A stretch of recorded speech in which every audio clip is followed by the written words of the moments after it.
And now to the criminal charges for the man accused of shooting 16-year-old Ralph Yarl in the head and in the arm.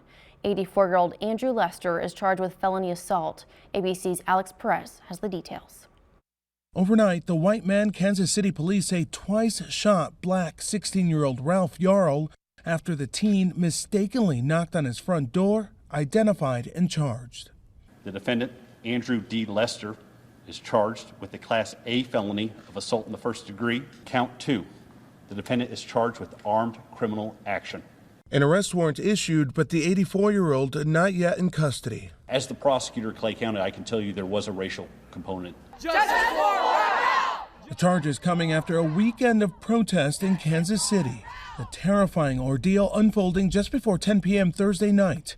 Loved ones say the teenager was supposed to pick up his younger siblings from a home on 115th Terrace, but Yarl accidentally going to a home on 115th Street instead. When he rang the doorbell, he was shot through a glass door, struck in the head and the arm, police say. He saw my nephew there. He shot him in the head. My nephew fell to the ground, and he shot him again. According to court documents obtained by ABC affiliate KMBC, Andrew Lester claimed that he thought someone was breaking in and that it was the last thing he wanted to do, but he was scared to death of Yarl's size. Yarl telling police that Lester told him, "Don't come around here," following the shooting. Yarl's aunt says after he was shot, he was able to run for help, but was twice turned away by neighbors. Finally, at the third house, he was able to get help. However, he was told to put his hands up and get on the ground. And that was when he got on the ground, like he passed out. And he was finally able to get the help. Yarl released from the hospital Saturday to recover at home. The family's lawyer telling ABC News his injuries will impact him permanently, suffering from a cracked skull, traumatic brain injury, post-concussion syndrome, and subdural hematoma on the left frontal lobe.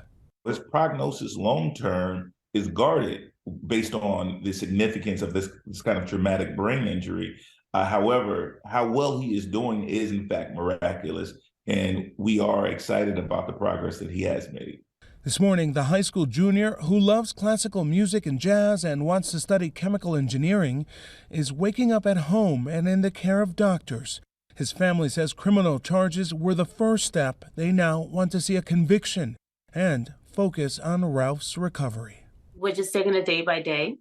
As he's healing.